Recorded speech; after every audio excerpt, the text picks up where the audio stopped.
Welcome to this week's edition of the Kirkintilloch and Bishopbriggs Herald podcast, as published on Wednesday the 2nd of July 2025, read and recorded by volunteers for Bishopbriggs-based charity Cue and Review Print Speaking to the Blind.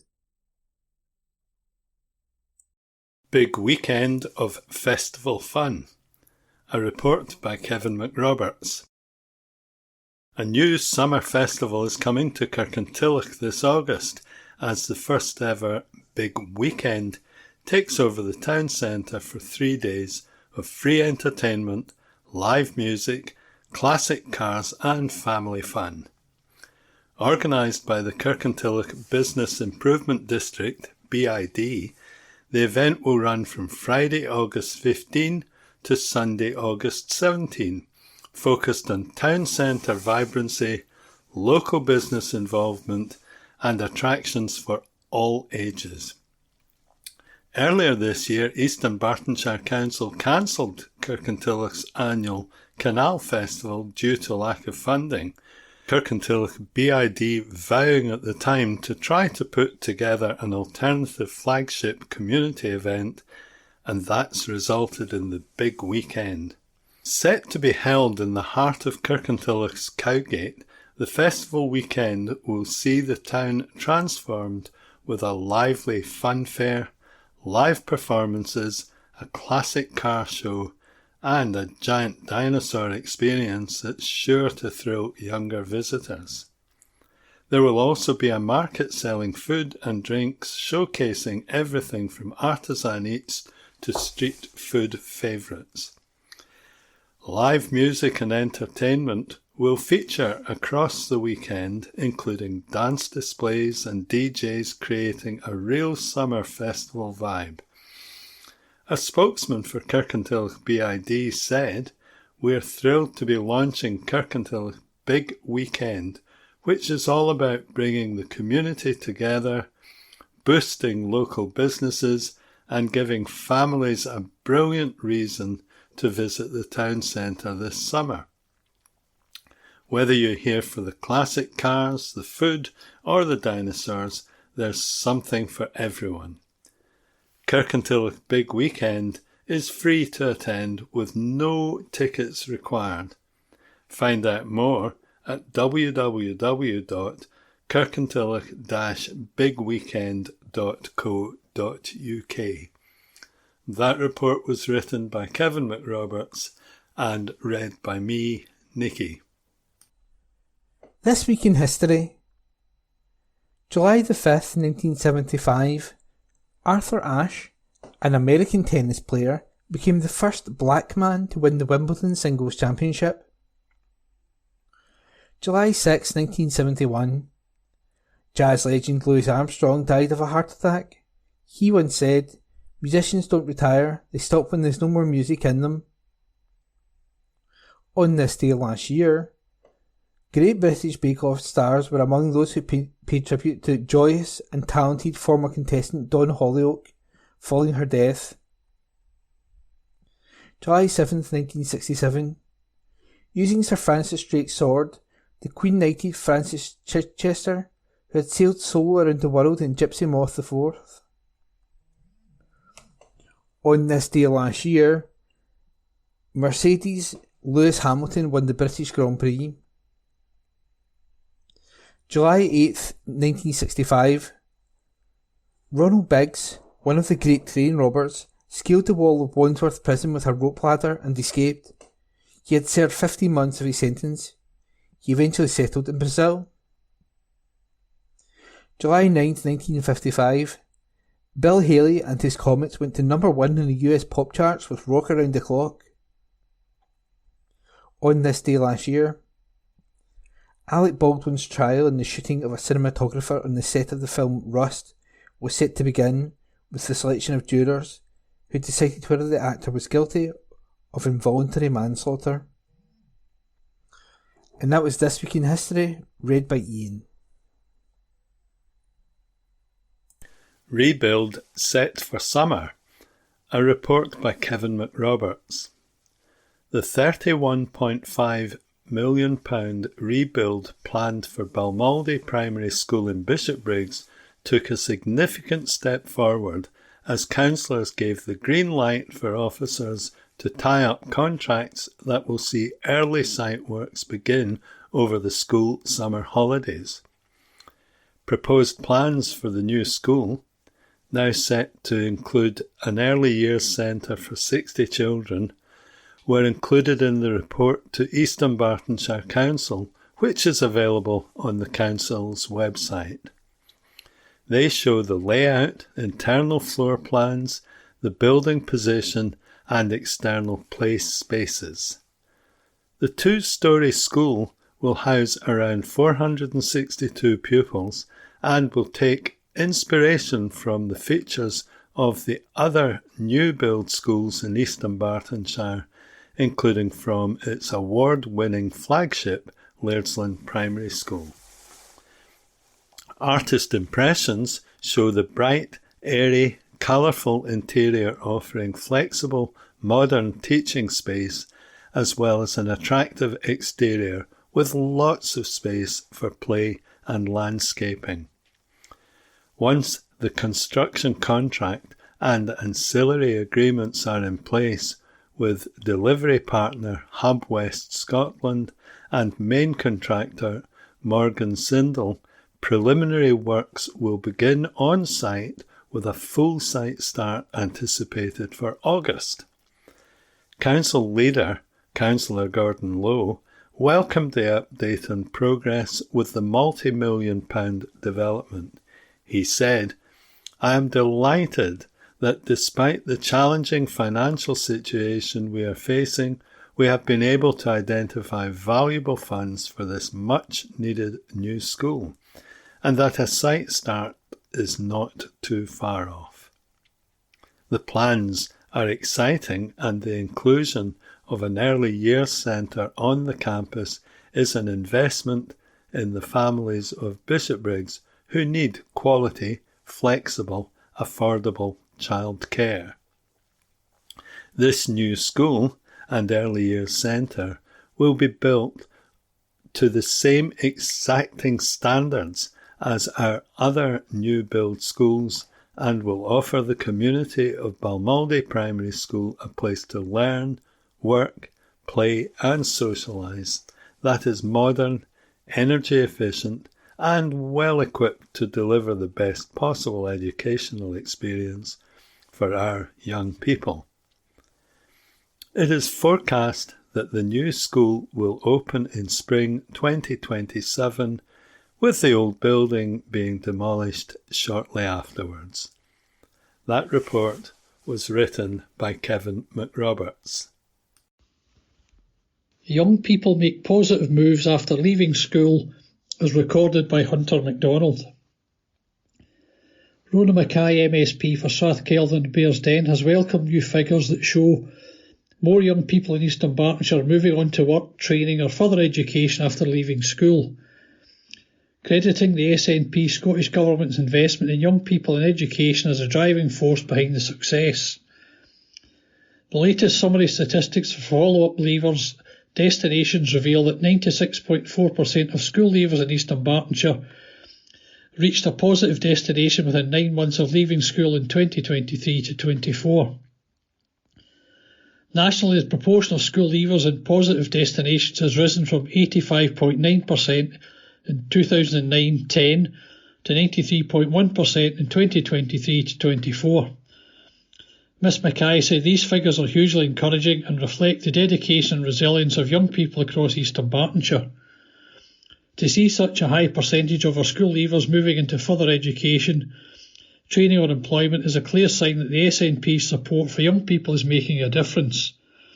It's also a testament to the fantastic work of our local teachers, carers, advisors, colleges and training providers who continue to support our young people through their next steps.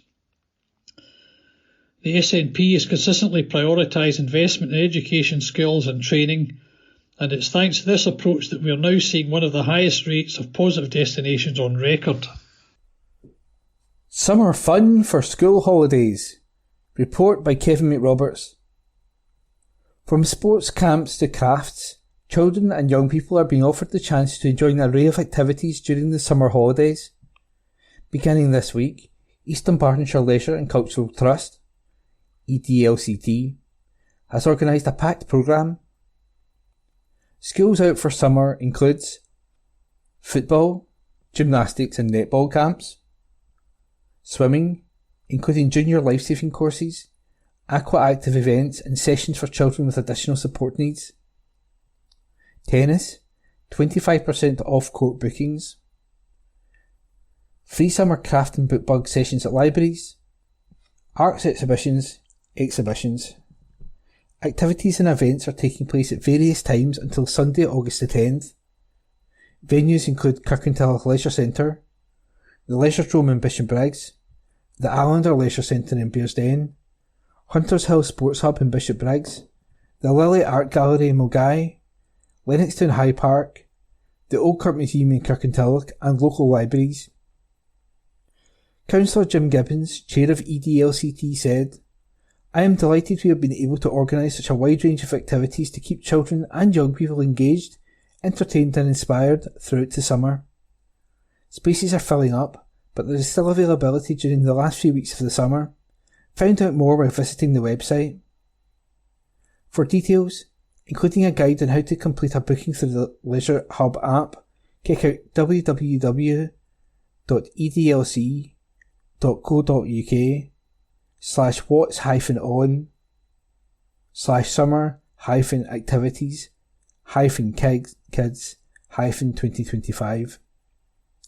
That's www.edlc.co.uk/SUMMER-ACTIVITIES-ACTIVIS-2025. That article was written by Kevin McRoberts. Upgrading of flats to save energy. A report by Kevin McRoberts. A leading Scottish energy efficiency services provider has completed a landmark retrofit project upgrading 35 flats at Kelvin Court in Kirkintilloch.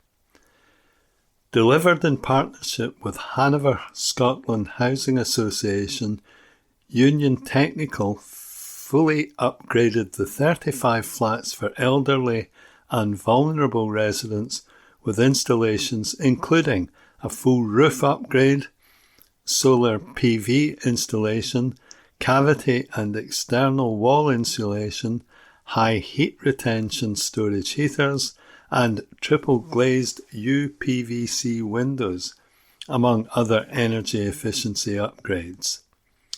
The project will lead to an estimated annual energy savings of 132,161 kilowatt hours, improving the flat EPC rating from D to B and reducing carbon emissions by 65.58 tonnes each year.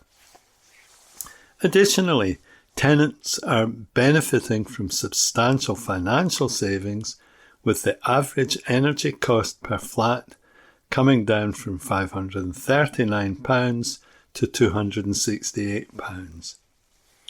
Recognised for its impact, this project was named the winner of the Large Scale Project Award at the Scottish Energy Efficiency Awards 2025. The £2.1 million project was funded by Hanover Scotland Housing Association with £537,977 allocated from the Scottish Housing Net Zero Heat Fund. Chris Colgan, Construction Director at Union Technical, who led this project, said, "We're proud to have delivered this transformative retrofit project for residents in Kirkintilloch. By incorporating innovative technologies, we've not only improved the energy performance of these homes, but significantly enhanced the comfort, well-being and quality of life for residents. These upgrades will help make homes warmer and more affordable to heat, which is especially important in today's cost of living climate. We wanted to go further than just the upgrades to the accommodation by also refurbishing the shared garden space, creating a safe and accessible outdoor environment for residents to enjoy, marking the completion of a project that puts people and sustainability at its heart. A standout feature of this project is the use of the Alum Sol Share, a cutting-edge solution that optimises solar energy distribution across multiple dwellings. Additionally, the solar energy captured is stored in high-retention heaters, allowing residents to use the energy when needed, further reducing waste and maximising efficiency. Beyond the energy efficiency upgrades, Union Technical also delivered a package of community benefits on site. The centrepiece was the transformation of the shared garden area, which now features a drying green, new seating and benches, and accessible raised flower beds.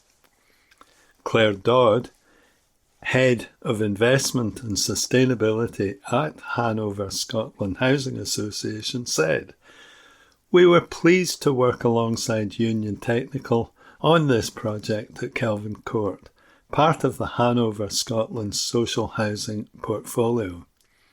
The works have significantly improved the energy efficiency, safety and long-term resilience of the building, which aligns with Hanover Scotland's commitment to providing sustainable and secure homes for our customers." That report was written by Kevin McRoberts.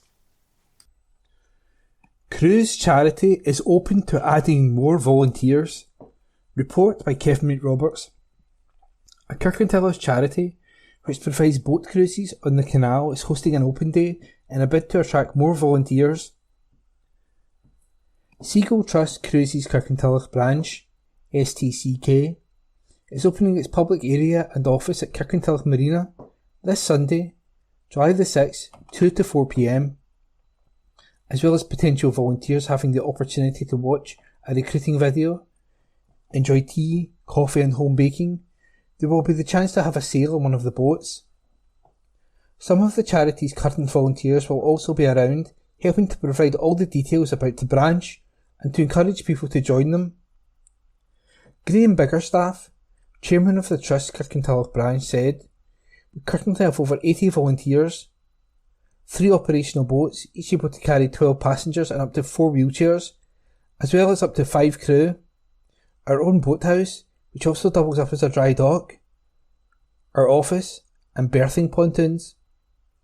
STCK volunteers crew all of the boats and do all of the boat maintenance.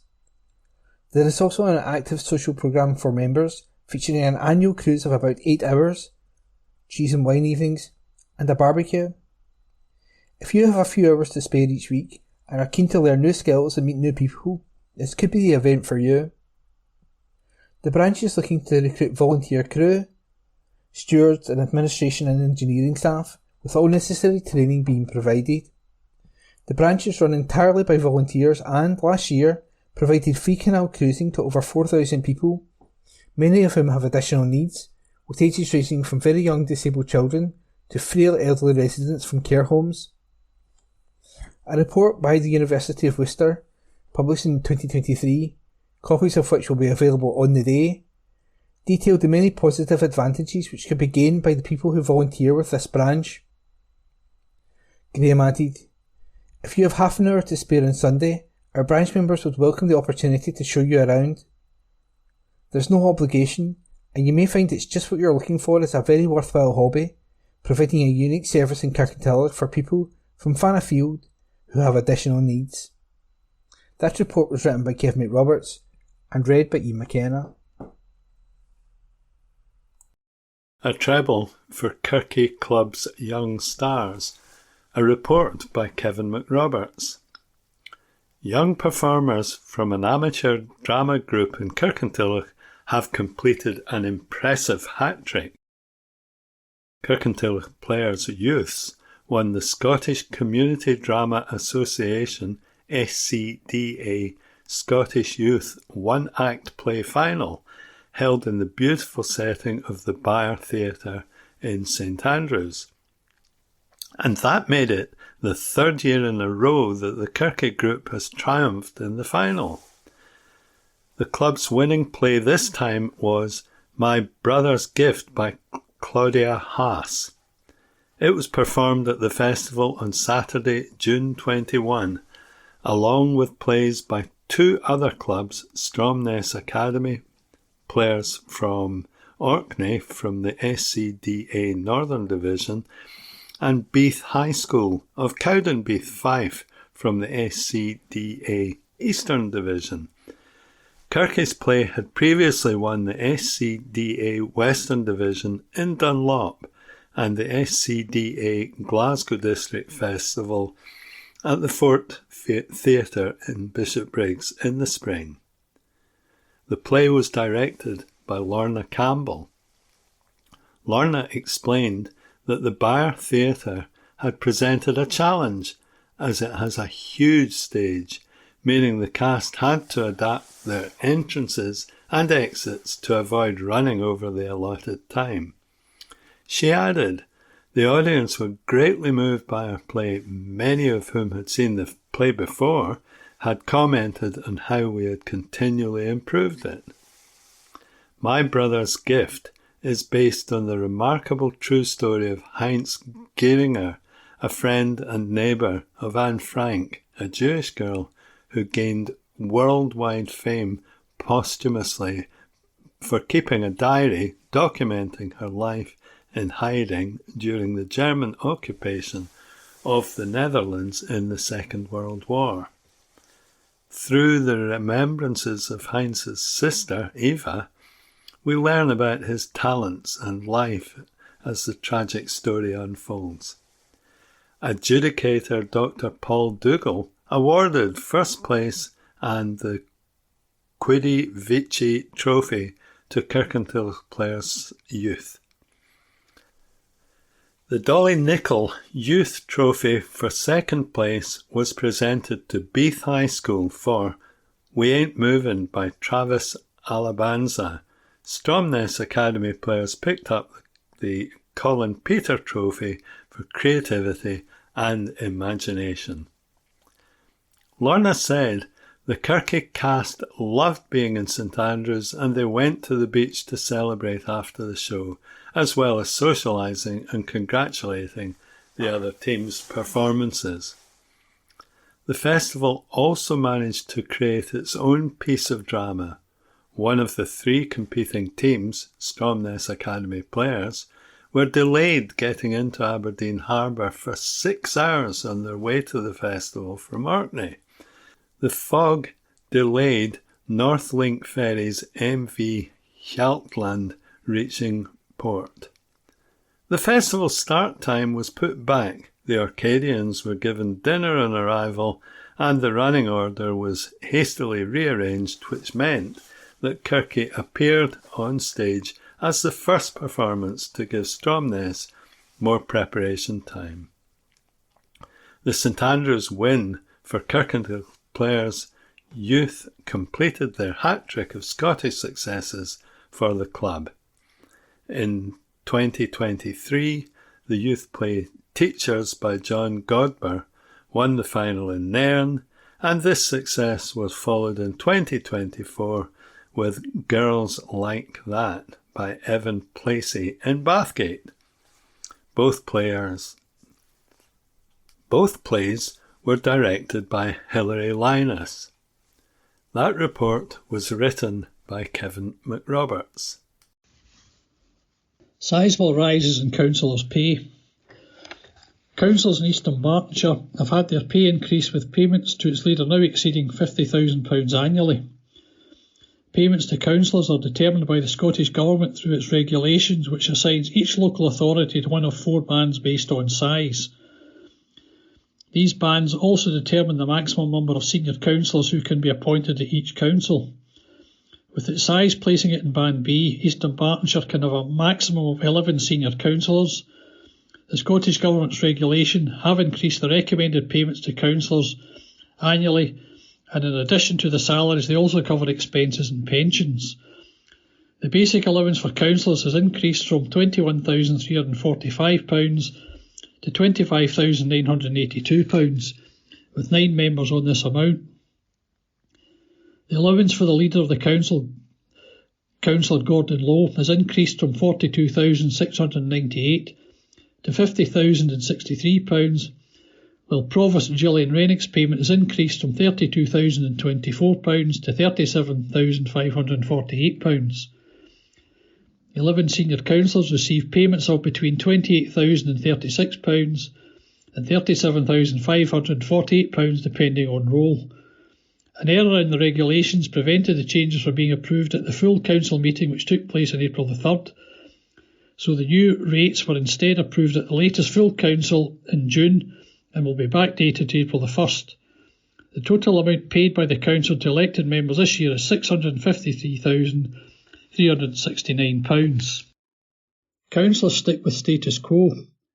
Councillors will continue to serve on the management committee of an East Dunbartonshire Housing Association have voted against changing the relationship. Hillhead Housing Association was established by East Dunbartonshire Council more than 20 years ago to facilitate a transfer of housing stock. At the time there were several benefits to this, including reducing existing council house debt. Although initially intended as the first in a series of such transfers, Hillhead is the only one which actually took place. Originally 4 councillors were appointed to the Housing Association's Management Committee to ensure social housing was properly managed and not sold off for profit. Over time this was reduced to 2 members who also serve as trustees.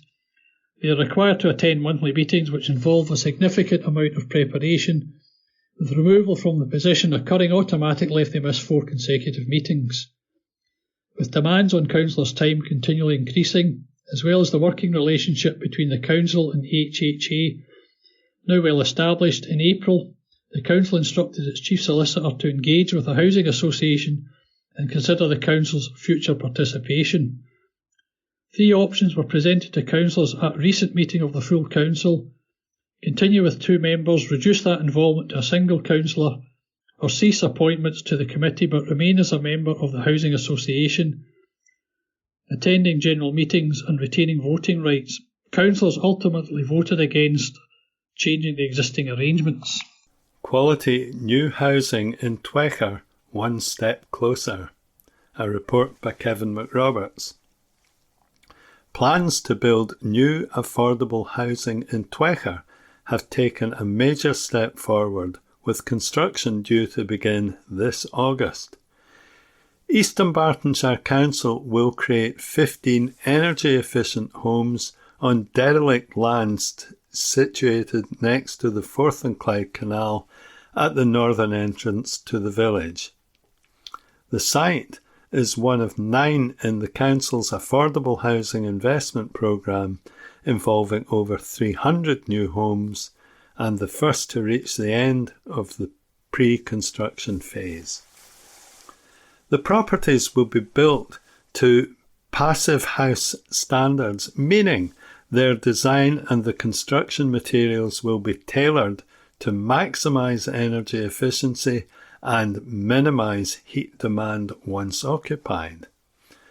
The new homes are being created on land next to the Council's recently completed Twecher Outdoor Pursuits Centre, a base for canoeing, kayaking, paddleboarding and cycling, as well as providing educational, training and volunteer opportunities. Elected members received an update on the new homes at a meeting of the Council last month and gave the go-ahead for contracts to be finalised. Councillor Gordon Lowe, leader of the Council, said, "I'm pleased to confirm that work is progressing on the project to create 15 new homes in Twecker, the first part of an ambitious programme of affordable housing which will see over 300 new properties built in East Dunbartonshire.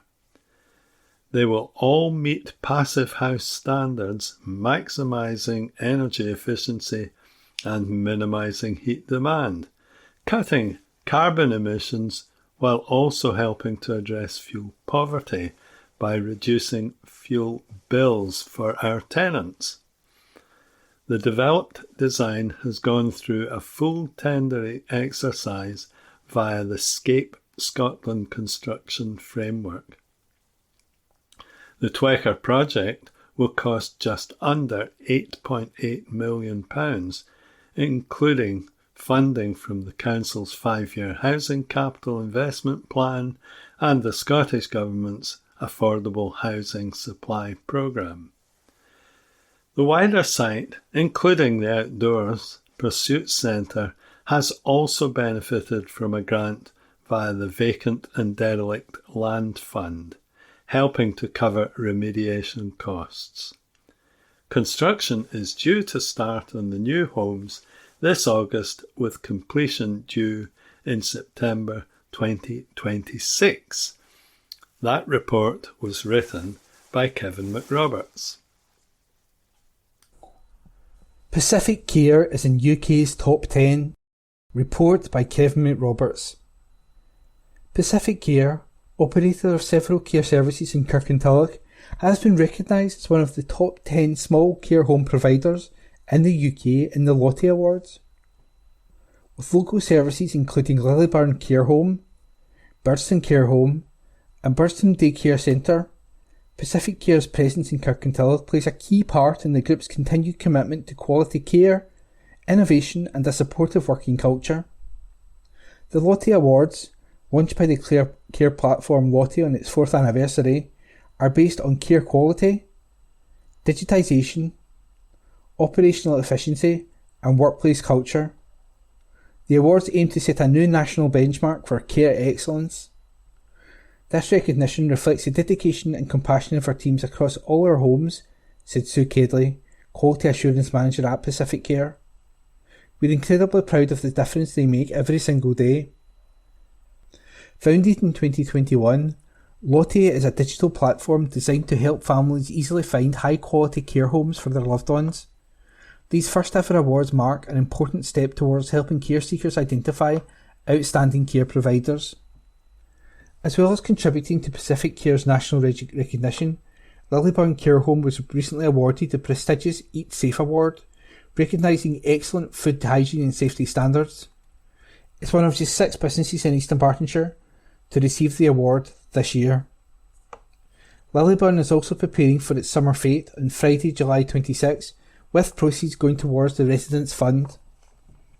That report was written by Kevin McRoberts and read by Ian McKenna. Wednesday the 2nd of July. Family announcements. Deaths. Alexander Sandra Hopkins passed away peacefully on June 22nd, 2025, aged 72 years. A beloved and devoted gran, mum and sister. Well-known member of the community as being the former lollipop woman for Hillhead Primary School for many years. The service for the life of Sandra Alexander Hopkins will be held at the Bishopbriggs Crematorium on Tuesday, July 8, 2025, commencing at 1 p.m. Waddle Elizabeth. It is with great sadness we announce that Elizabeth Waddle passed away peacefully on June 20th, 2025 at Lilyburn Care Home, Milton of Campsie. A funeral service will be held at Bishopbriggs Crematorium at 11 a.m. on Tuesday, July the 8th, followed by a memorial service at St David's Memorial and Park Church at 12 noon. Elizabeth was loved like family and as a dear friend. In memoriam, Gibson, Lynn. In memory of Lynn, died July the 4th, 1972, aged 2.5 years. Our hearts still ache with sadness, our secret tears still flow, for what it meant to lose you, No one will ever know. Mum and Dad. And that was this week's family announcement, date Wednesday the 2nd of July. Heart of the Matter by Dr. Frank Dunn. How to recognise the signs of angina. Despite now being 8 years away from seeing my last patient, I receive regular calls from family, friends and former patients for a little medical advice. I guess I am more like a gatekeeper than a doctor, and, as such, I do my best to steer them in the right direction. Acute onset chest pain understandably remains a red light for patients, and they must seek immediate advice and through the well advertised and recognised channels. There is an excellent paramedic service at the ready for patients who suspect they are having a heart attack. If in any doubt, phone 999. Many patients may exhibit denial when having acute chest pain, and that includes doctors. Angina is a specific entity which has been around for many years. The first description was attributed to English physician William Heberden in 1772, who wrote of patients being affected while they are walking, more especially if it be uphill, and soon after eating. But the moment they stand still, all this uneasiness vanishes. This description still resonates in 2025. I used to see many patients with suspected angina, and, more often than not, another cause is found. A localised sharp pain nearly always has another cause, particularly if the patient can localise the pain to a point of a finger. If deep breathing worsens the discomfort, then the likelihood is that there's an alternative diagnosis. A key point about angina is that the patient will report it as a discomfort, pressure, or heaviness in the centre of the chest, rather than a pain. The doctor, and I was also guilty of this, will often say, "Tell me about your chest pain." The patient will usually reply, "It is not a pain, it is a discomfort." That response increases the likelihood of the symptom being angina. The discomfort/heaviness may also be accompanied by an ache in the arms, back, throat or jaw, occasionally in one of those locations and not in the chest. A key component in angina is its relationship to physical activity. The discomfort is brought on by physical activity or stress. If the patient states that the discomfort occurs consistently on the same hill or flight of stairs or other exertion, the probability of angina is increased. The discomfort is characteristically promptly eased by slowing down or taking a spray under the tongue, known as nitrolingo or GTN. One patient referred to it as her G&T spray. I am quite partial to a G&T, but I've never taken it in spray form. If the symptoms are not properly relieved by rest or the spray, alternative diagnoses should be considered. After a full clinical assessment and routine blood tests, an exercise test is often performed, and this will determine whether special x-rays of the heart are required. The cornerstone of treatment, in addition to the spray and lifestyle changes, are drugs which slow the heart rate. The most common example is a beta blocker, although there are other effective drugs since not everyone is suitable for a beta blocker.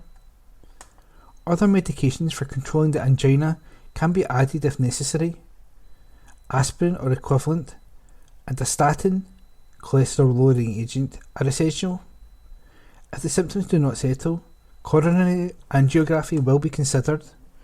If the anginal symptoms increase in frequency, or the spray usage increases, or there is a discomfort at rest, urgent medical attention is required. Angina is a very important symptom which points towards a variety of medications and interventions which the evidence clearly shows can be life-saving. And that was the column Heart of the Matter by Dr. Frank Dunn. The Kirkintilloch and Bishopbriggs Herald letters page, date Wednesday, the 2nd of July 2025. Let's talk. Please send your letters via email to kirkyherald@jnscotland.co.uk. That's KIRKYHERALD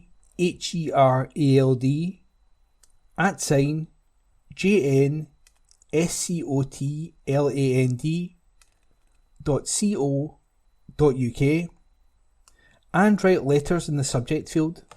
Please keep letters to a maximum of 300 words. Letters cannot be published without a name and postal address. Also include a daytime phone number if possible. We reserve the right to edit any letter. Proud to live in Scotland. Sir, I am happy to live in Scotland with a devolved Scottish Parliament, a Parliament with no House of Lords and a more democratic system of proportional representation, which means we get more green MSPs. When I read the Let's Talk page, I wonder why some contributors live in Scotland. They write as if they would be happier living under a totally Westminster-led government.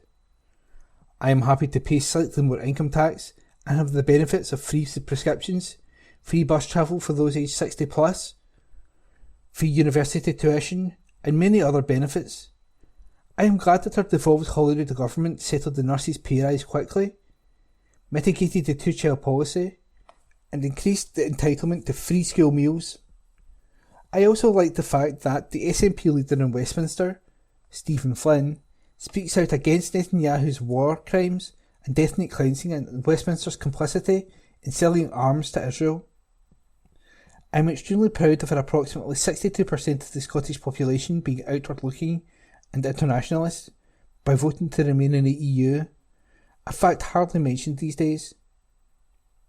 Yours, etc., Diana Frew, address provided. What about e-scooters? Sir, under changes to the UK Crime and Policing Bill, cyclists will face tougher sentences in line with motoring offences. This is a long overdue and will penalise cyclists who injure or kill someone by riding inconsiderately or dangerously.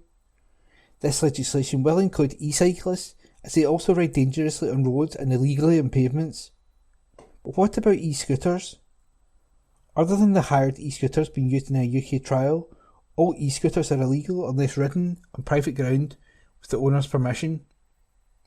Between 2019 and April 2025, 48 people have died and thousands more injured, some seriously, in e-scooter accidents. There are 750,000 e-scooters in the UK, so e-scooters should be added to this crime and policing bill. Yours, etc., Clark Cross, by email. Legally blind. Sir, considering how much income the Scottish Government has generated for the legal profession in Scotland over the years, it is high time it reciprocated by ditching its bloody-minded attitude to the profession. If MSPs need legal aid, I bet things would happen a bit more speedily. Just because some lawyers make a very successful living doesn't mean they all do. Yours, etc., David Elder, by email. Importance of Gaelic. Sir, I am delighted that the national importance of Gaelic has been recognised unanimously by the Scottish Parliament. Gaelic is more than just a language, it is part of our cultural identity of our nation. It is heritage and history, vital to the story of Scotland's sovereignty, and indeed predates English by well over 1,000 years. For those detractors that say it is a dead and useless language and a financial drain, I say shame on you. Through centuries of oppression and abuse, Gaelic has survived, and now with music and the arts, and a longing for independence, there is a resurgence. Only in knowing the history of your country can there ever be confidence in its future destiny. Wrapped around its ancient Celtic identity, Scotland remains a reawakening nation that has, in the past, given much to the world. Yours, etc., Grant Fraser, by email. Correct or moral? Sir, I am an 83-year-old woman who welcomes the Supreme Court definition of a woman while feeling heartfelt compassion for the transgender community. In my opinion, a section of the medical profession who has created this situation, who first initiated the concept that human beings can be changed from one gender to another, and enabled it through medical and surgical advancement interventions. Instead of enabling people with gender dysphoria to deal with their mental and emotional trauma through conventional means, it seems that some medics adopted the affirmation methods and used experimental medicine and surgical procedures to achieve their client's outcome, namely, a sexual change. Gratification of desires does not always equate with happiness. Because we have the capacity to experiment with human beings does not mean this is the correct or moral thing to do. Yours, etc., Monica Talker by email. And that was this week's Let's Talk, date Wednesday the 2nd of January 2025. Organisations invited to zoom in on fresh funding. Report by Kevin McRoberts. Groups working at the heart of local towns and villages are being invited to focus on a funding boost. The latest round of Eastern Bartonshire Council Community Grant Scheme is open for applications until 5 p.m. on Friday, July 25th. Organisations can request a grant of up to £5,000 or £10,000. The maximum, over the course of a year, a group can receive is £15,000. Applications are being invited from groups that have a constitution and a bank account, are not for profit, can provide independently verified accounts, and aim to bring benefits to residents of Eastern Bartonshire. Funding can be sought for start-up costs, special projects, equipment and salaries. Councillor Gordon Lowe, leader of the council, said, "More than 100 grants were issued in 2024-25, delivering financial assistance directly to people in groups, making a difference throughout Eastern Bartonshire. The scheme supports a wide range of community-led projects, helping to reduce deprivation and increasing inclusion, participation and well-being. I would invite all eligible organisations to find out more and apply." Kirkintilloch Camera Club snapped up support in 2024-25 to fund environmentally friendly improvements and is wholeheartedly encouraging other local groups to put themselves in the frame for funding. Secretary Dave Cameron said, "The scheme allowed us to replace the club's boiler in 2024, and this year we received a second grant that allows us to insulate the loft area, both supporting our green initiatives as the new boiler is more efficient and the insulation will help retain more heat in the building." The club has around 50 members and makes its Eastside premises/studio available to other groups and photographers, providing additional income. It is keen to work with community organisations and recently supported the Rotary Club of Kirkintilloch Young Photographer of the Year competition. The club's next session starts on September the 1st. For more information, visit kirkintillochcameraclub.uk or email kirkycameraclub@gmail.com. To apply to the community grant scheme, go to www.easternbarton.gov.uk/community-grants-scheme. That's www.easternbarton.gov.uk/COMMUNITY-grants-scheme,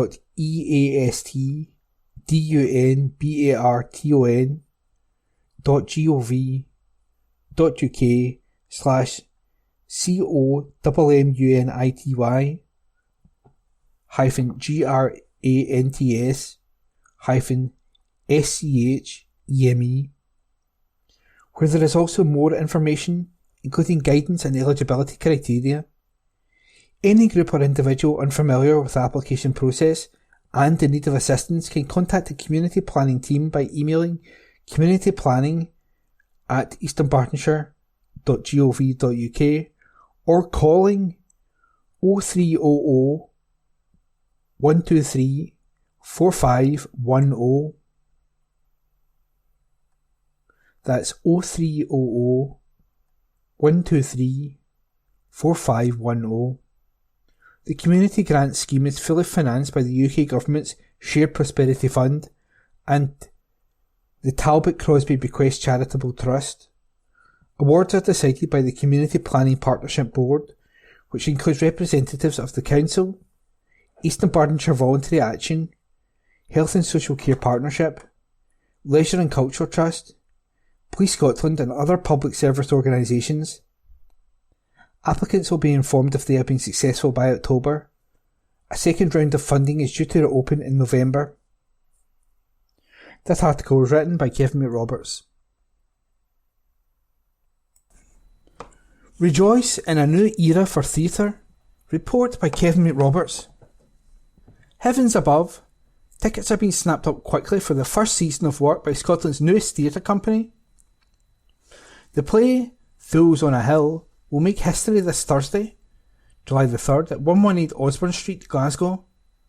It is a premiere of the inaugural Play of the Week season by Theatre 118, featuring 4 new one-act productions. Fools on the Hill is being performed this Thursday, 7:30pm, Friday, 7:30pm, and Saturday, 2:30pm and 7:30pm.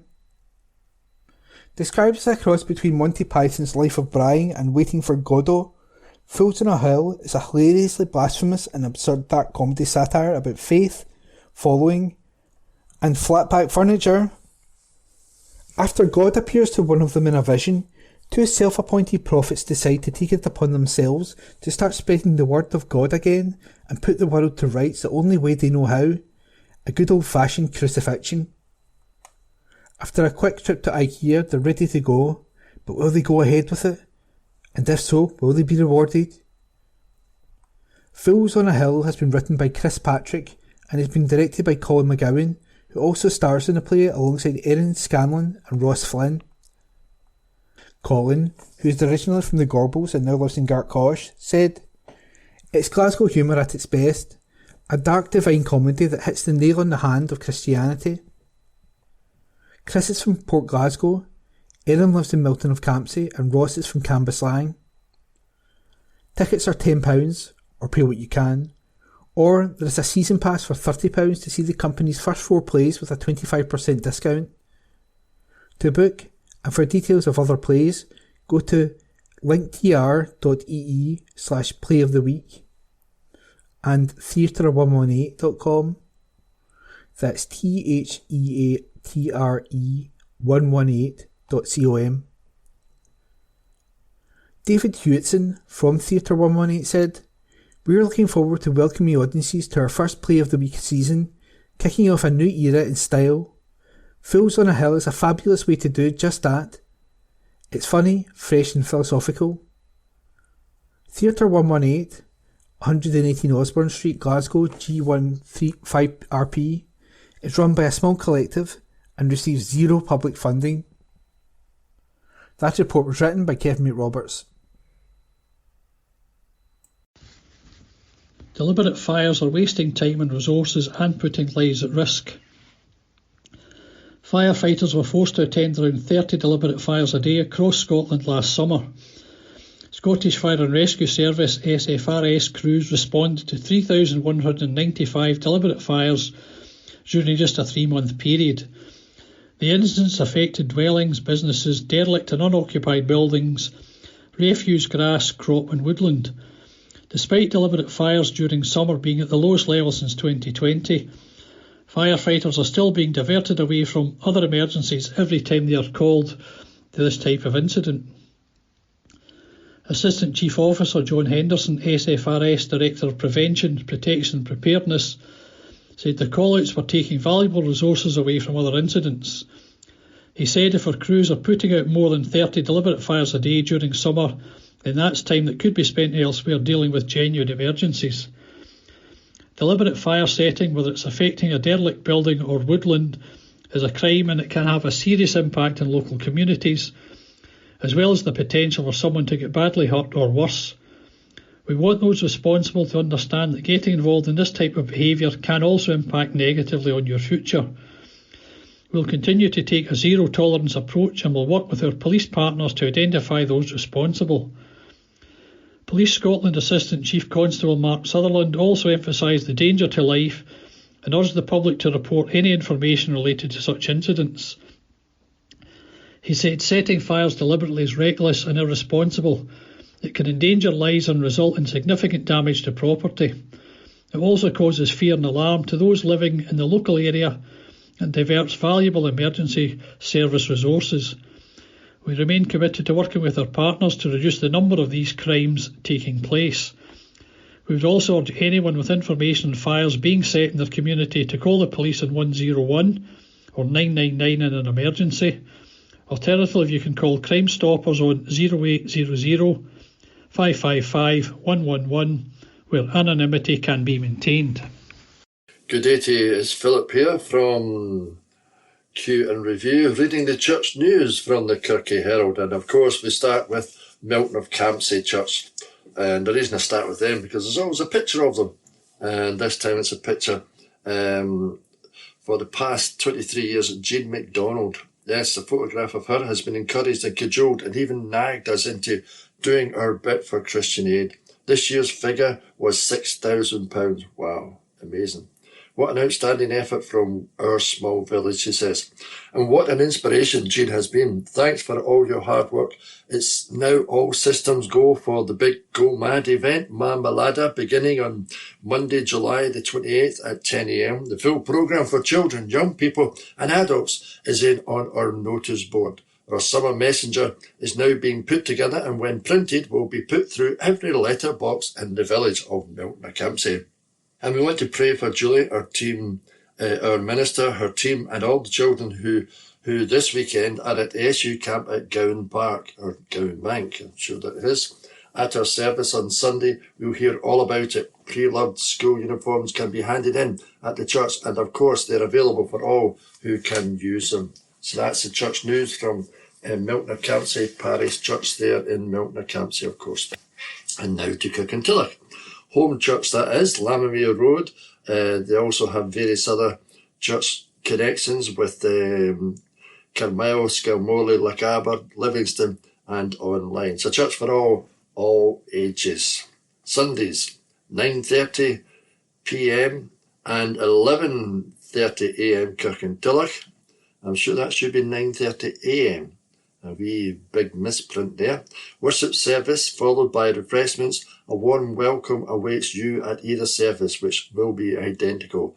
Also children's church at the same times. Evening service with communion on the first, second and fourth Sunday of the month at various locations at 6:30 p.m. Monday, read through the Bible discussion on Zoom every fortnight at 8 p.m. Tuesday, engine room at 9:30 a.m. Wednesday, various venues for prayer and Bible study. Thursday, prayer meeting in church at 7 a.m. and the football is at 7:30 p.m. Friday's youth group, 7:30 prayer meeting and 7:30 for the prayer group as well for the youth. And both of them are at the same time in different rooms, I would imagine. Home radio is also available every day. See Facebook, Instagram and Home Church website for more information. And now to Kirkintilloch Church of God at Regent Hall, Regent Street. Our Sunday morning communion service is at 10:30 a.m, followed by a time of prayer. The coffee corner is now closed for the summer period and will again be open on Wednesday, August the 20th. There will be no Sunday afternoon services during July and August. Our next family praise event is on Sunday, September the 7th at 4 p.m. For up-to-date and further information, check out their website, regenthall.org. Now this is eternal life, that they may you and the only true God and Jesus Christ whom you have sent. Now to Lindsay Church of Scotland, and that's there's various services on, and I'll catch up with them in a couple of minutes when I read the individual ones. But at St James Church we go to now in Bishopbriggs, and the minister there is Paul Watson. There's a communion service on Thursday, July the 3rd at 11 a.m, on Sunday, July the 6th at 9 a.m. in the chapel, at 10:30 a.m. on Sunday. There is a sung Eucharist in the church. Everyone is welcome to come along to any of these services. Do stay on for tea, coffee and fellowship after the Thursday service. And 10:30 Sunday service. There are also other virtual services and groups. For up-to-date information, refer to our social media, Facebook St James Celeste Bishopbriggs, the website stjamesbishopbriggs.org.uk, and Springfield Cambridge Church. On Sunday, July the 6th, morning worship will be conducted by Ian Taylor, the minister, at 11 a.m. An offering will be taken during the service. Please place your offering as usual in the offering plates. The Sunday school meets in room 2 where creche facilities are also available. Morning worship is also being live streamed on the Springfield Cambridge Church YouTube channel. A link to this can be found on the Springfield Cambridge website, springfieldcambridge.org.uk, and Facebook page, where up-to-date information about events and church organisations can also be found. There will be a vestry hour on Wednesday, July the 2nd from 10 till 11 a.m. For anyone who would like to speak with the minister, there will be a short 20-minute midweek service on Wednesday, July the 2nd at 11:10 in the Springfield Chapel, followed by tea and coffee and fellowship. The Guild invite you and the congregation to join them in supporting Eastern Bartonshire Food Bank Warehouse by bringing donations, leave them in the cupboard as usual, and also they'll get tickets for sale in the concert in aid of SAMH on Saturday, August the 16th, with Ewan Russell and friends, are now available. Price £10 and there's £6 concessions. And SAMH, I believe, is a mental health organisation. Lindsay Old Parish Church, Sunday worship is at 11 a.m, led by Julie Harty. The crests are available for children under 1 year of age. There will be teas, coffees and fair trade stall in the hall after the church service. On Sunday, July the 6th, Kirkintilloch and Lindsay Joint Churches Holiday Club, Deep Sea Dive as it's called, for children aged 1, not aged 1, in primary that is, 1 to 7. Book a free space on all or some of these days. Bible, storytelling, arts and crafts, messy game, music, free fruit and snacks. Tuesday the 5th and Wednesday the 6th, 10 till 12 noon at St Mary's Church, Cowan Gate. And also in August, Thursday the 7th and Friday the 8th, 10 a.m. to 12 noon at Lindsay Old Parish Church, Garngaba. And that's the news from there. That's Lindsay Old Parish Church. Now to Torrance Parish Church, the morning service person at 10:30 a.m, conducted by Stuart Evan or one of his elders. During the service, the youngsters meet together in Crest Junior Church and Frog Friends of God, that is. To join the service online, click torranceparishchurch.online.church. The cafe is open every Wednesday from 9 till 12 noon for teas, coffees and delicious home baking. Why not come and taste for yourself? Summer Holiday Club, join us this summer for A Tale of Two Kings, an exciting holiday club for all children starting school in August right up to primary 7. From August the 4th to the 6th between 10 and 12 noon. Our church will be buzzing with stories, games, crafts and songs that promise to bring joy and discovery to every child. It's a wonderful opportunity for kids to make new friends, explore the Bible and create lasting memories. To find out about our regular weekly services, you got to check out their What's On www.tpc.org.uk. So there you have it. That's all the church news from the Kirky Herald. Hopefully you can manage along to one of the church services in your locale. And if you have any comments or anything you want to share through Q and Review, then just get in touch. I'd love to hear from you. God bless you. Take care. Wednesday the 2nd of July 2025. Kirky Herald District News General. Meet Lizzie Longlegs at Dogs Trust West Calder, a graceful companion looking for a loving home. Beautiful Lizzie needs a home. If you're searching for a gentle soul with a playful spark, allow us to introduce Lizzie Longlegs. She's a beautiful 9-year-old Saluki cross who's ready to find her forever family. True to her name, Lizzie Longlegs is elegance in motion. With long limbs, sleek coat and soulful eyes, she turns heads wherever she goes. But it's not just her looks that make her special. Lizzie has a heart full of love and a personality that blossoms with time and trust. She would love a home where someone is around for most of the day, as she truly thrives when she has company. If you are ready to welcome a loyal, loving and delightfully playful companion into your life, visit www.dogstrust.org.uk. Clubs. St Columba's Men's Club. At 7:30 p.m. every Monday, St Columba's Men's Club meet in the Church Hall in Old Isle Road, Kirkintilloch, and offer a very warm welcome, together with the chance to play a bit of pool or snooker, dominoes, or even some table tennis. If none of these appeal, how about a chat, a cup of coffee or tea? Our members come not only from Kirkintilloch, but also from Lindsay, Cumbernauld, Milton of Campsie and Bearsden.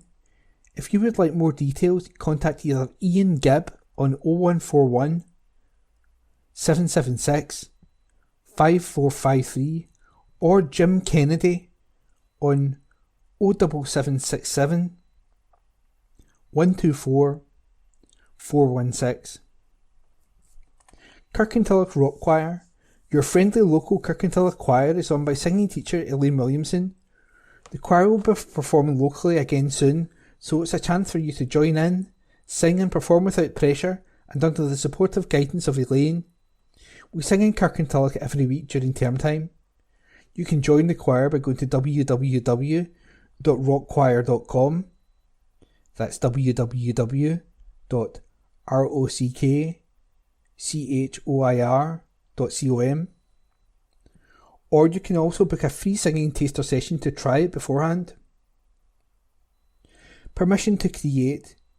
Fibres, fabrics and fabulous threads will be on show at the Aldkirk Museum. A free exhibition by the Diffusion Textile Artists Collective open until July 31st. Tuesday to Saturday 10am to 1pm and 2pm to 5pm. Glasgow. Gaelic Writing Competition. Letter to Glasgow. Letter to Glasgow. The Gaelic Language Writing Competition returns for another year with some amazing prizes up for grabs. And this year we're introducing an additional competition alongside it. Oran to Glasgow. Song to Glasgow. The first prize for both competitions includes £500 and the deadline for both is Friday, September 26. Entries should be submitted to amcv@glasgowlife.org.uk. A bird, a tree and a bell and a fish. This year we're asking you to write, in Scottish Gaelic, a letter to Glasgow involving these images associated with the story of the city.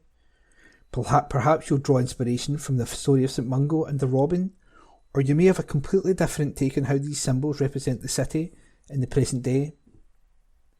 There are amazing prizes to be won, £500 for the best letter written by an adult and a chance to have it published in STEALL magazine, and book vouchers and family tickets to a Celtic Connections show written for the best letters written by children and young people under 18. And if you're inspired to sing rather than to write a letter, there's also a new competition for a song inspired by the city or Ando Glasgow. Dirty Dancing. Nobody puts baby in a corner. Dance your way in this iconic 80s romance. Set in the summer of 1963, this beloved classic tells the story of Baby and Johnny, two star-crossed lovers who find passion on the dance floor. Friday, July 10th, Queen's Park Arena. Tickets from www.skiddle.com. Scotland. A tour of Victorian Scotland. People are being invited to take a tour of Scotland in the mid-19th century through the online records of National Records of Scotland. When the Ordnance Survey created its first 6-inch to the mile maps, its surveyors travelled the country to collect place names and their spellings. They would use existing publications and local people as sources. It took them almost 40 years to gather all the information. The result was arguably the first comprehensive gazetteer of Scotland. The Ordnance Survey namebooks detailed just about every geographical feature from Outstack, the most northerly part of Shetland, to the Mull of Galloway, the most southerly part of Scotland. The books date from between 1845 and 1880. They contain around 300,000 place entries and include everything from famous castles to small local landmarks. The Ordnance Survey name books were also the first systematic attempt at recording Gaelic place names. The books offer a snapshot in time, capturing the country as it was in Victorian times. The Wallace Monument in Stirling was only at its foundation course at the time of being surveyed in 1861 to 1862. The entry for Ardross Castle, location for TV show The Traitors, remarks on it being an elegant modern building. Archaeological features are sometimes sketched, including the Maiden Stone at Gayroig in Aberdeenshire. Archivist Jessica Evershed said, "The Ordnance Survey used the name books to inform the spelling of places on their first edition 6-inch maps of Scotland. They could be considered the first comprehensive gazetteer of places in Scotland. These records will be fascinating to local and family historians, hoping to understand the evolution of the Scottish landscape and of the places their ancestors worked and lived. They can offer explanations of the origins of place names from local people, including stories of how place names came about. Sadly, some of these stories are now forgotten with the passage of time. You can search for a favourite historic building or landmark and compare the historical entry with how it looks today. The records are available at www.ordnance.org. www.scotlandspeople.gov.uk. Holyrood View. Recess is a time to meet constituents, by Rona Mackay, MSP. The Scottish Parliament is now in summer recess, and the past month has been an incredibly busy one, both at Holyrood and in my constituency. I was delighted during a break from serious parliamentary business to cheer on my young constituent Erin McGee, aged 8, of Kirkintilloch at the final of the VoiceBox 2025 competition, hosted at Holyrood by Presiding Officer Alison Johnson. VoiceBox is a national joke-telling competition for our primary school children developed by the Royal College of Speech and Language Therapists, RCSLT, designed to raise awareness of the fun and importance of communication. It's a fantastic and inclusive way to enable pupils to develop their communication skills and build their confidence and self-esteem. Erin's winning entry at Holy Trinity Primary School in Kirkintilloch was selected to represent all primary schools in the Eastern Bartonshire Council area at the Scotland-wide final. The contest was such a joy.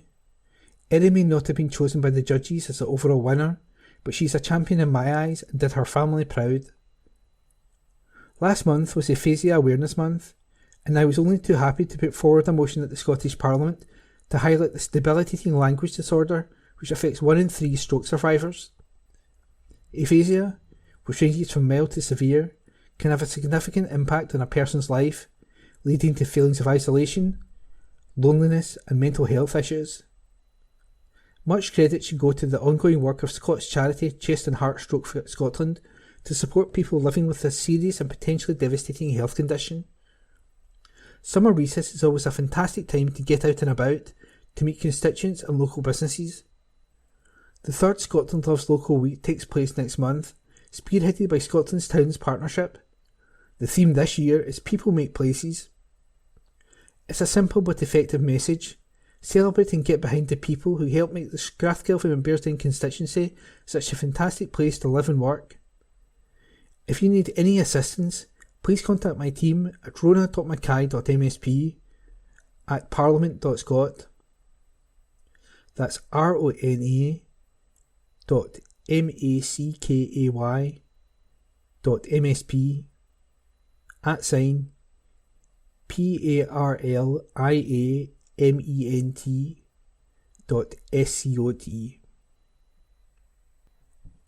And that was this week's district news from the Kirkintilloch Herald, date Wednesday the 2nd of July. Wednesday, July the 2nd. Public notices. Eastern Bartonshire Council public notices. Civic Government Scotland Act 1982. Application for temporary public entertainment licence. The under-noted has applied for the grant of a temporary public entertainment licence in terms of the above Act. Name and address of applicant: MT Attractions Limited, 28 Crossgates, Bells Hill, ML4 2EE. Premises: Barleybank Car Park, Kirkintilloch, Cowgate, Kirkintilloch. Day-to-day manager: Zoe Taylor. Type of entertainment: adults rides, children's rides, prize-winning games, classic car show, character meet and greets, stage with live music, fire brigade, police and army displays. Dates and times of operation: 15th of August 2025, 5pm to 9pm. Saturday 16th of August 2025, 12 noon to 10pm, and Sunday the 17th of August 2025, 12 noon to 8pm. Any objections or representations in terms of paragraph 3 brackets 1 of schedule 1 of the Act should be lodged with the undermined no later than 28 days from the publication date of the newspaper in which this advertisement appears. Chief Solicitor and Monitoring Officer, Legal and Regularity Services, Eastern Bartonshire Council, 12 Strathkelvin Place, Kirkintilloch, G66 1TJ. Email: civic licensing@easternbarton.gov.uk. The proposed East Bartonshire Council, Catherine Street, Kirkintilloch, off-street parking places, Amendment Order 20XX. Eastern Bartonshire Council, in accordance with their powers under S32 of the Road Traffic Regulation Act 1984 and all other enabling powers, propose to consider the amendment of the Strathclyde Regional Council, off-road parking places, controlling regulations, Order 1987, to amend the extent of land at Catherine Street, Kirkintilloch car park, to which the 1987 order applies. Full details of this proposal, which forms the Eastern Bartonshire Council, Catherine Street, Kirkintilloch, off-street parking places, Amendment Order 20XX, together with plan and statement of reasons for proposing to make this order, are available for inspection without payment or fee on the Traffic Regulation Orders page of the Eastern Bartonshire Council website and at 1. William Patrick Library, 2 to 4 West High Street, Kirkintilloch, Monday to Thursday 10am to 8pm, Friday Saturday 10am to 5pm. Telephone inquiries to 0300 123 4510. Any person wishing to object to the proposal or make any other representations in relation to the proposal must submit the objection/representation to TRO consultation@easternbarton.gov.uk or in writing to Eastern Bartonshire Council, 12 Strathkelvin Place, Kirkintilloch, G66 1TJ, no later than Friday the 15th of August 2025. The objection/representation must state the grounds for the objection/representation and must state that this is an objection/representation to the proposed traffic order. All validly made objections/representations submitted in time will be considered by the Council prior to the final decision being made on the proposed traffic order. Eastern Bartonshire Council, Eastern Bartonshire Council Headquarters, 12 Strathkelvin Place, Kirkintilloch, G66 1TJ. And that was this week, date Wednesday the 2nd of July. Public notices.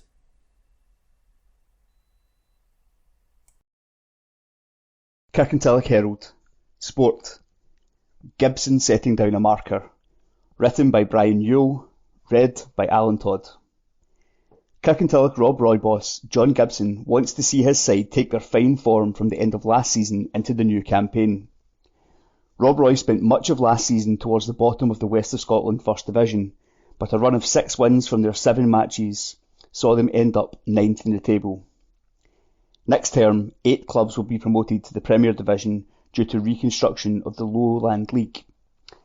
Gibson believes his side are much better prepared than this time a year ago and has set his ambitions higher than just going up. The likes of Jake Stirling, Jordan Scott and Jamie Bowman have departed but have been quickly replaced. Former Hibs and St Mirren midfielder Ross Caldwell and Sean Kennedy, who had a short loan spell at Rob Roy last season, have been brought in from Gartcairn. The club are also set to unveil former Ayr United youth player Scott Granger from Glasgow University to strengthen the back line. Jordan Perry, Craig Kerr, Captain Scott Walker, Adam Kettings and Kyle Aitken are amongst those to sign new deals. Gibson said, "Last summer we were a little behind in getting our business done and a lot of the players we were after were already signed up. That definitely had an effect on at least the first part of the season, as it took a long time for us to hit our stride. However, we finished really well and have been making sure we got the majority of things done early this season, so I am hopeful we can now kick on. We were maybe lacking some experience in the spine of the team last season, but I feel now that we have that and I'll look to add 2 or 3 more. There are 8 promotion spots up for grabs, and I don't want to just scrape into 7th or 8th. If we can't win the title, then at minimum I'm targeting top 3. We want to set down a marker this term, and if everything works out, we have most of the squad already in place to then challenge at the top of the Premier. Written by Brian Yule, read by Alan Todd. Netball. Schools compete for gold. Uncredited. Read by Alan Todd. The annual Bishopbriggs Community Council Community Netball Tournament took place in the Leisure Dome. All 6 local primaries, Balmwildy, St Helens, St Matthews, Meadowburn, Thomasmuir and Wester Cleddons took part in what proved to be an exciting and very competitive tournament. Play was intense, but the atmosphere was friendly throughout, as St Matthews claimed gold, with Wester Cleddons picking up silver and St Helens the bronze. Community Council Chairwoman Katrina Fitzgerald said, "We congratulate the winners and commend all 6 teams for their standard of play and politeness. Thanks to the accompanying teachers for their input, as well as the Leisure Dome staff, and special thanks to Michelle Cumming of St Helens, who once again organised the tournament." Read by Alan Todd. Chess. Annika wins national competition. Uncredited. Read by Alan Todd. A former member of Lenzie Chess Academy, who learned to play the game before she could read, was recently crowned the 2025 Scottish Girls Primary Chess Champion. Kelvinside Academy pupil Annika Munshi won the event at Motherwell Minors last month with the highest tie-break points and 5 out of 6 wins. The 11-year-old said, "I'm really proud. I started playing in 2021 and was pretty far down the leaderboard, but I slowly worked my way up. This was my last chance to win in the primary category, so I was really happy to finish on a high." Her love of the game began while watching her brother Aryan, also a chess prodigy, who has competed for his country and in pro tournaments, play. Annika said, "When I was a baby, my parents used to take me in the pram to my brother's tournaments. By the time I was 2.5, I knew the names of all the pieces. My brother started properly teaching me when I was 5. My brother set a high standard, but I think I'll catch up to him." She also credits online content and YouTubers for deepening her interest in chess in her early years. Annika said, "When I was younger, I used to watch my brother learn chess online through various apps and attend chess clubs. I also joined the Lenzie Chess Academy, which is run by Mr. Harry Marin, where I learned many chess techniques and participated in competitive tournaments at the club. Mr. Marin encouraged me to play and to continue working hard at it." Annika also took advantage of the pandemic to sharpen her skills. She said, "During COVID, I started playing a lot online using apps and websites like livechess.org and chess.com. I just kept getting better. I like chess because you can always play more and improve. I played my first graded event in 2020 when I was 6, and I've made so many friends through it." According to the International Chess Federation, only around 11% of chess players are female, something Annika is keen to see change. She said, "I think more girls should play, but some don't even try because they think it's boring or takes too long. I think girls are actually really good at it. We're focused, we remember things, we can spot patterns quickly. However, not only should girls be encouraged to play chess, everyone should. It should be a part of every school's curriculum. If more schools like my school had clubs and activities, I think more would give it a go. Everyone deserves a chance to discover something they might be amazing at." Read by Alan Todd.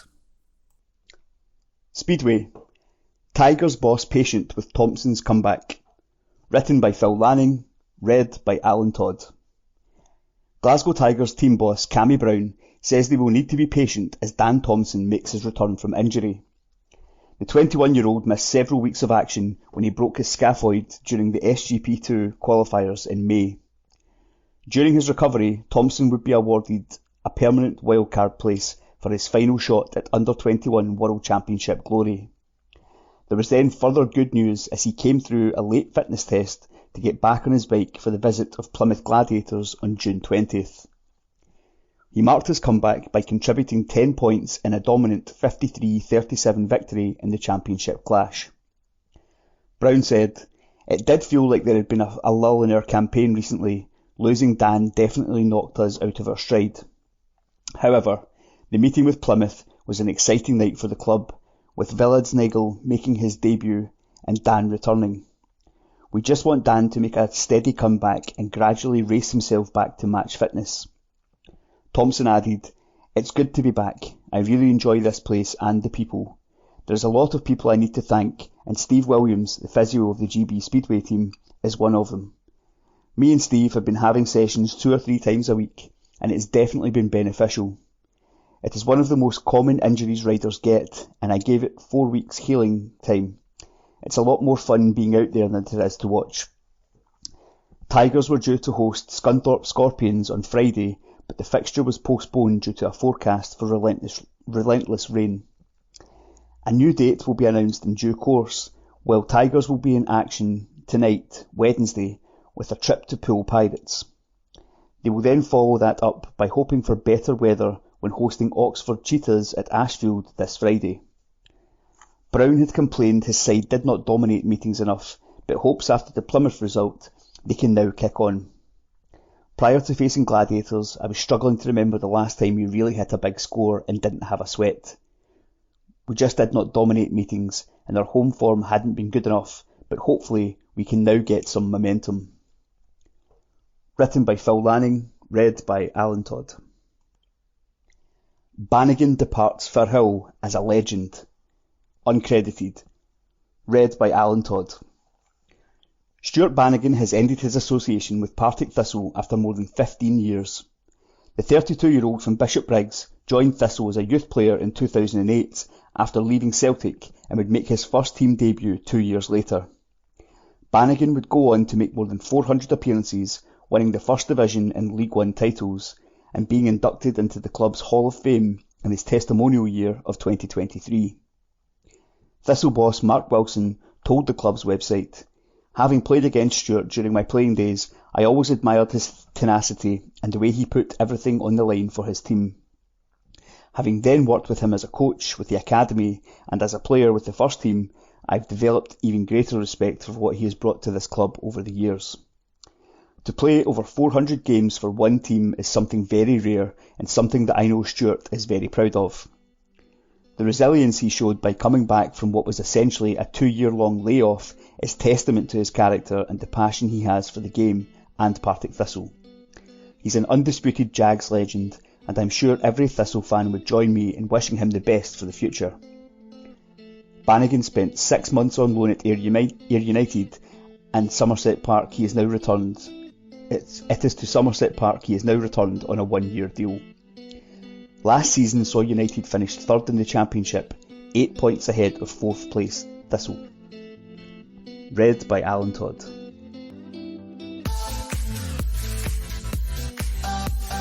Thanks for listening to this week's edition of the Kirkintilloch and Bishopbriggs Herald podcast. We hope you enjoyed it, and there will be more next week.